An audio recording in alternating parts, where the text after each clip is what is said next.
tema del que voy a hablar es laringe, patología inflamatoria, infecciosa y el cáncer de laringe.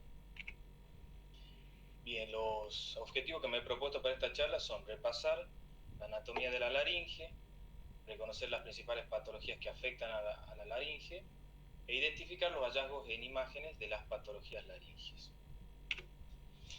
Entonces, como ustedes saben, la laringe forma parte de la vía aérea superior y es el principal órgano de la fonación, además de tener otras importantes funciones como la de ser respiratoria para la conducción del aire y de esfínter para evitar que pase contenido alimenticio o líquido durante la deglución a la vía aérea.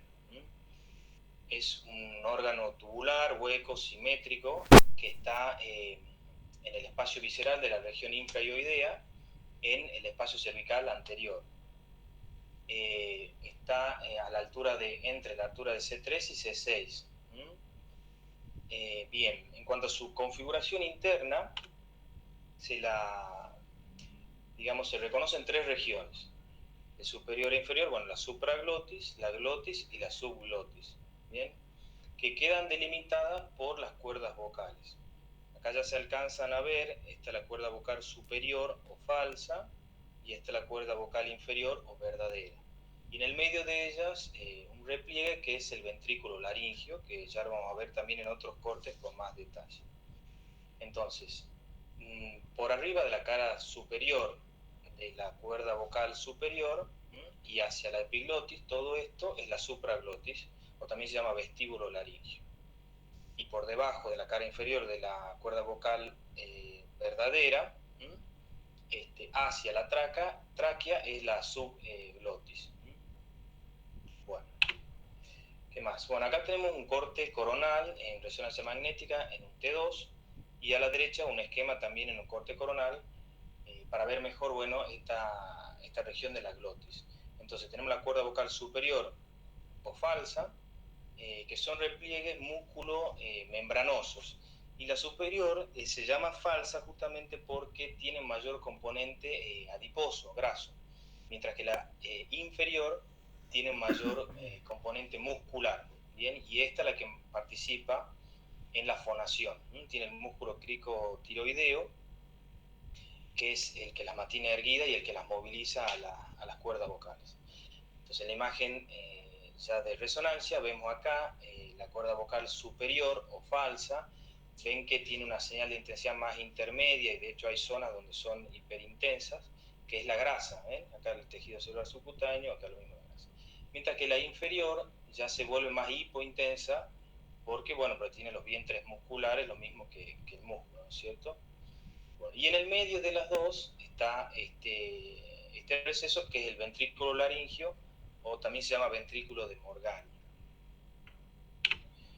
Bueno, unos esquemas axiales, en una imagen de laringoscopía, y después tenemos acá también a la derecha cortes axiales de tomografía computada con contraste.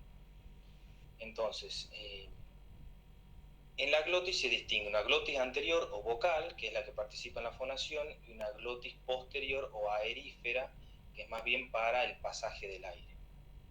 Hacia adelante se aproximan y se juntan las cuerdas vocales, y este espacio anterior se denomina comisura anterior, y el espacio posterior comisura posterior. En tomografía sí las podemos distinguir a las cuerdas vocales falsas de las verdaderas. ¿Por qué? Porque acá también ustedes ven cómo tiene esta infiltración grasa, lo mismo acá que el celular subcutáneo, mientras que en los cortes más inferiores, las cuerdas vocales verdaderas, ven que la densidad es mayor. ¿Está bien? Con la densidad de parte blanda, densidad de músculo. Bueno, seguimos. Bueno, recordar también que la laringe está constituido por un armazón óseo cartilaginoso, y además del hueso hioides, tiene 9 cartílagos, 3 pares y 3 impares. Los 3 impares son la epiglotis, el tiroides y el cartílago cricoides. El cartílago cricoides es el único que tiene un anillo completo, ¿bien? Y de los 3 pares tenemos los aritenoides, que son estos triangulares, tenemos los corniculados, o de Santorini también se llaman, Y después hay uno bien chiquitito que son inconstantes que se llaman cuneiformes de Brisberg. Pero eso, bueno, son inconstantes, bien pequeñitos, acá ni siquiera en el esquema a veces aparece. También tenemos que saber que de estos cartílagos todos están constituidos por cartílago hialino, a excepción del epiglotis. El cartílago hialino osifica, ¿bien? Calcifica, mientras que el cartílago de la epiglotis es fibroelástico y no calcifica. Este es importante porque te recuerden que el cartílago epiglótico tiene que ser flexible para poder descender su borde libre y tapar la glotis para que no pase contenido alimenticio a la vía aérea. ¿Bien? Bueno, acá tenemos corte axial de tomografía computada en ventana en modo óseo. Acá lo vemos el cartílago tiroides, los cartílagos aritenoides que se articulan con la lámina posterior del cricoides. Otro corte axial de tomografía computada, esta vez con ventana de partes blandas. Acá lo vemos al cartílago epiglótico, que ven que tiene densidad de partes blandas, sin calcio, cómo se relaciona ya acá con lo que empieza a ser la base de la lengua, y se forman estos recesos hacia los lados, que son los recesos glosoepiglóticos o valéculas. En resonancia magnética, este es un corte axial T1, también lo podemos ver al cartílago epiglótico. Bien. También repasar la inervación de la laringe, es importante saberla porque compromiso de alguno de estos nervios pueden dar parálisis de las cuerdas vocales. Entonces recordar que la laringe está inervada por el 10º par craneal, con sus ramas superior, que es el nervio laringio superior, y el nervio laringio inferior o recurrente. El nervio laringio superior tiene una rama interna y otra externa, y el nervio laringio recurrente o inferior hace su asa del lado derecho en el tronco brachiocefálico y del lado izquierdo en el arco aórtico, en el callado de la aorta. Por eso es que, por ejemplo, una masa endotorácica o algo que comprima e irrite al nervio a este nivel me puede dar una parálisis de la cuerda vocal. Bueno, entonces los temas que vamos a tratar son tumores de laringe, carcinoma, sarcoma, laringocele, laringitis, parálisis, laringia, estenosis, laringotraqueal. Bueno, vamos. Tumores. Incidencia de 5 casos nuevos cada 100.000 habitantes año, eso es poco, es bueno. Afecta en su mayoría a varones, en una relación de 10:1, en una edad comprendida entre 55 a 65 años. Los factores de riesgo son tabaco, alcohol, la papilomatosis, la infección por HPV, mala higiene bucal, dental, reflujo faringo, esofágico y otros irritantes de la mucosa laringea.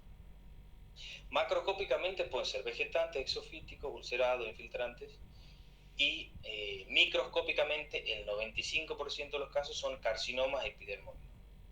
De la misma manera que ya hemos visto en charlas anteriores de los tumores del cuello, son el 95% carcinomas epidermoides. ¿Bien? Entonces, estos tumores, crecen desde la mucosa y diseminan por invasión local, directa. ¿Bien?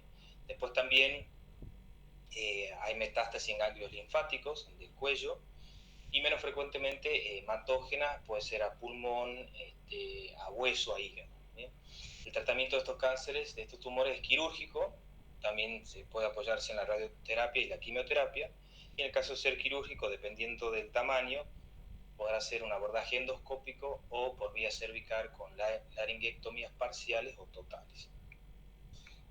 Bueno, antes de seguir con los tumores escamosos o epidermoides, también saber que hay tumores no escamosos, que son raros, que son infrecuentes, como el adenocarcinoma, carcinoma adenoescamoso, que aquí las imágenes tienen un papel preponderante porque el otorrinolaringólogo o el cirujano de cabeza y cuello no lo va a poder ver con laringoscopio porque estos tumores se originan en la submucosa, a diferencia de los tumores escamosos que se originan en la mucosa.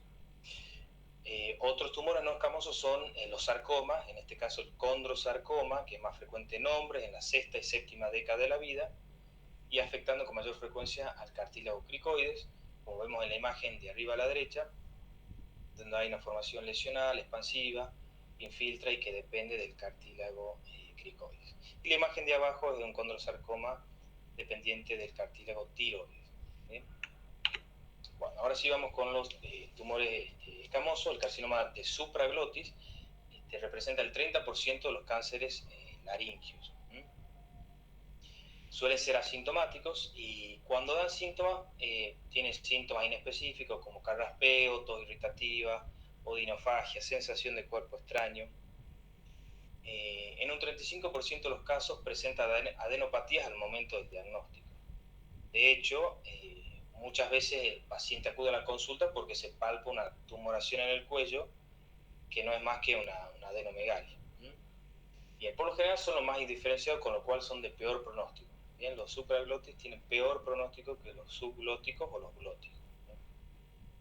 Bueno, acá tenemos, recién en el ejemplo, en la imagen de abajo a la derecha podemos ver una tomografía computada, un corte axial con contraste endovenoso. Vemos como el cartílago epiglótico tiene una formación vegetante que depende de la mucosa y que demuestra cierta avidez también por el contraste endovenoso. Y en este otro ejemplo, dos cortes hacia la izquierda axiales, tomografía computada con contraste endovenoso, y una reconstrucción sagital, en tomografía también. Y bueno, vemos como una formación lesional, mal definida, que infiltra la epíglote y también este receso que hemos dicho que se llama valécula, receso gloso epiglótico, heterogénea, cáncer de supraglotis. Bueno, carcinoma de glotis es el sitio más frecuente de los cánceres de laringe, hasta un 70% de los casos. Aquí los pacientes tienen síntomas más precoces, ronquera, y también por supuesto van a tener disfonía, porque a menudo afectan el borde libre de la cuerda vocal.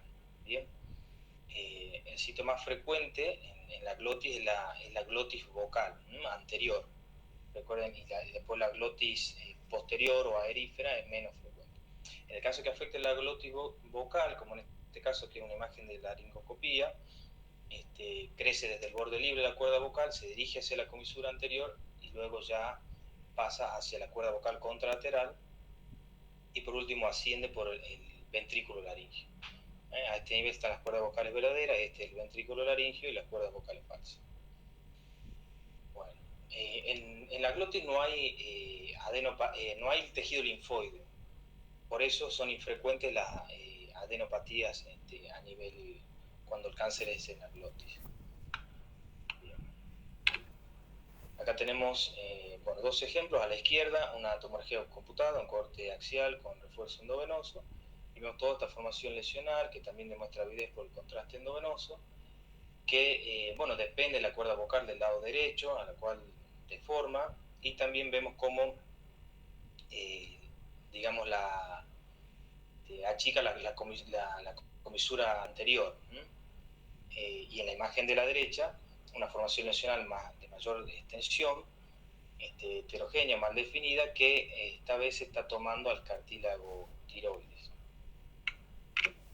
Bueno, carcinoma de subglotis son los menos frecuentes, hasta el 2%, tiene un largo periodo asintomático y en el caso que empiecen a dar síntomas, lo hacen con disnea por estenosis y por obstrucción de la vía aérea.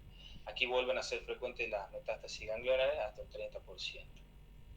De hecho, al momento del diagnóstico hay afectación de ganglios linfáticos del cuello y también es muy frecuente la afectación de cartílago, especialmente el cricoides.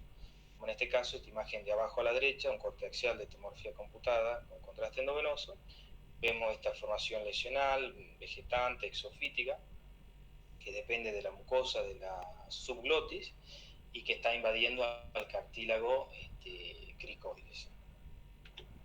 Bueno, terminamos ahí los tumores, vamos con laringocele. ¿Qué es laringocele? Es una dilatación del sáculo del ventrículo laringio. Bueno, ahora bien, ¿qué es el sáculo del ventrículo laringio? Es un vestigio embrionario, un apéndice que es inconstante y se encuentra en el extremo anterior del ventrículo laringio y se produce cuando hay alguna obstrucción, por ejemplo por un tumor, o cuando hay un aumento de la presión endolaringia. ¿Por qué puede aumentar la presión endolaringia? Por ejemplo, pacientes con tos crónica, pacientes que trabajen con el vidrio, los sopladores del vidrio, pacientes que, cantores profesionales, personas que trabajen con instrumento de viento, bueno, todos esos pacientes. Bueno, el contenido del laringocele es en su mayoría aéreo y menos frecuentemente puede ser líquido, como el caso de este paciente que tiene un contenido líquido mucoso. Bueno, el laringocele tiene un cuello estrecho y alargado, de forma redondeada, bien definida, y se dirige desde el ventrículo laríngeo hacia anterolateral, ¿bien?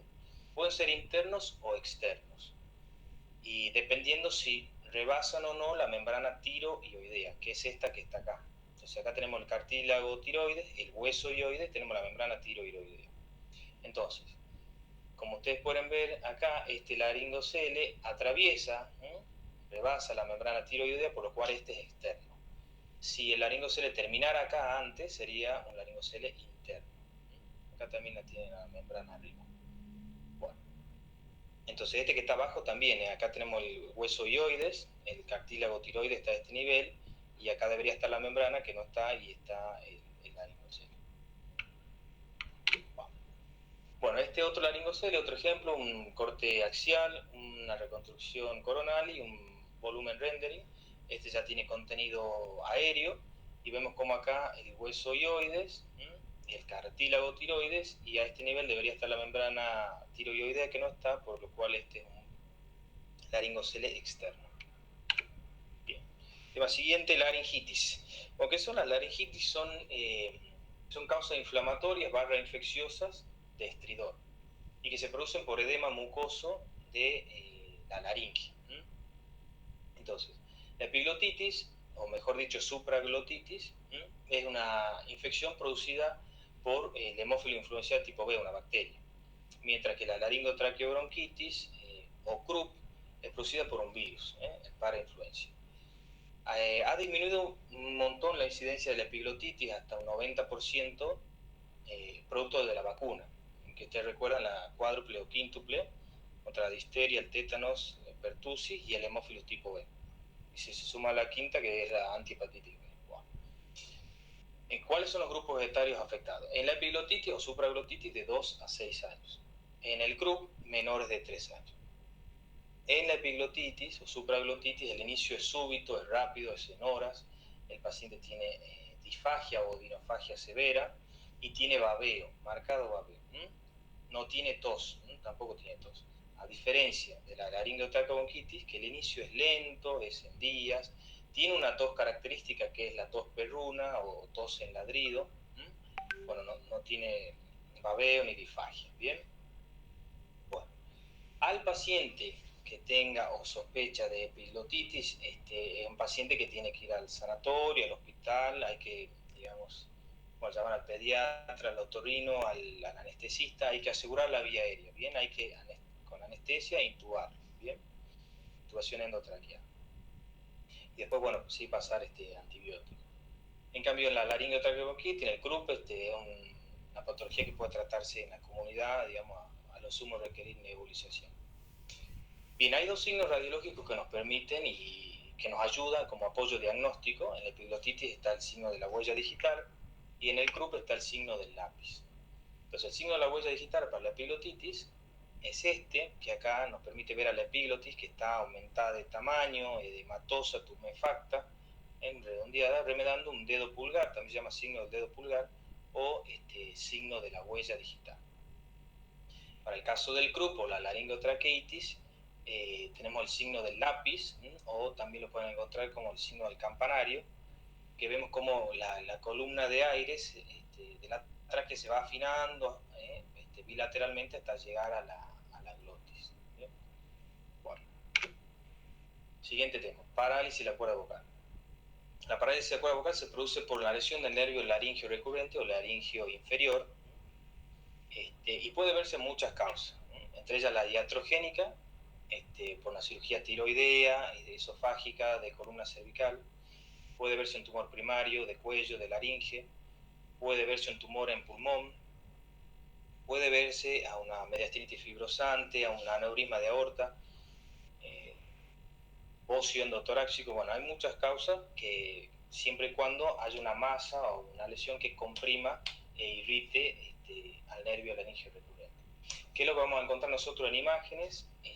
Una atrofia del músculo tiroaritenoideo, que es como que el que les decía que tensa a las cuerdas vocales, y entonces vamos a ver una disminución del tamaño de la cuerda vocal del lado pareado. Lo mismo que un aumento del tamaño del ventrículo laringio y del seno piriforme del mismo lado. Como podemos ver acá en esta imagen, la tomografía computada, en un corte axial, cómo la cuerda vocal del lado con paresia está atrófica y cómo el ventrículo laringio está aumentado de tamaño. Bueno, estenosis laringotraqueal. Las estenosis laringotraqueales pueden ser focales o difusas. Las focales son las más frecuentes y se deben, en su mayoría, a secuela fibrosa de una maniobra quirúrgica. Y más frecuentemente son post-intubación endotraqueal. Entonces, bueno, acá tenemos el tubo de intubación endotraqueal y el balón que se insufla para fijar el tubo, ¿bien? Y lo que sucede es que este baloncito se adhiere y queda a presión adherido a la mucosa de la laringe. Y esto lo que hace es que con el tiempo se produzca edema de la mucosa, haya pequeñas ulceraciones, se produzca tejido de granulación y eso vaya a la cicatrización con la posterior estenosis de la vía aérea. Este tema, bueno, es muy actual ahora con la pandemia.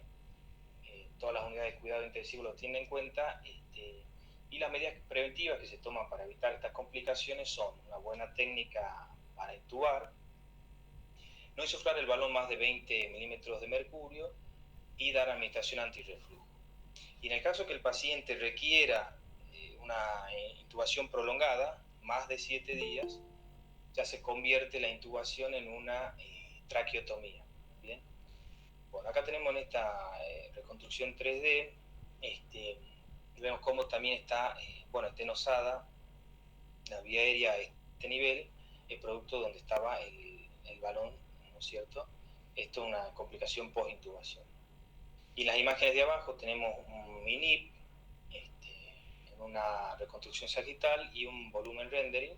También vemos cómo hay una estenosis de la vía aérea a nivel subglótico, también producto de una complicación post-intubación. Bueno, y después tenemos las estenosis difusas, que son raras, menos frecuentes, como las infecciones crónicas por tuberculosis, las micosis, granulomatosis de Wegener, amiloidosis, sarcoidosis. Entonces, el caso que les traigo acá arriba es una paciente que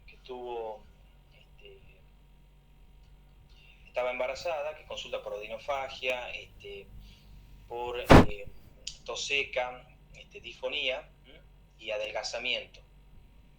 Y esta paciente, después cuando le hicieron la toma de biopsia, resultó ser una tuberculosis. ¿Bien?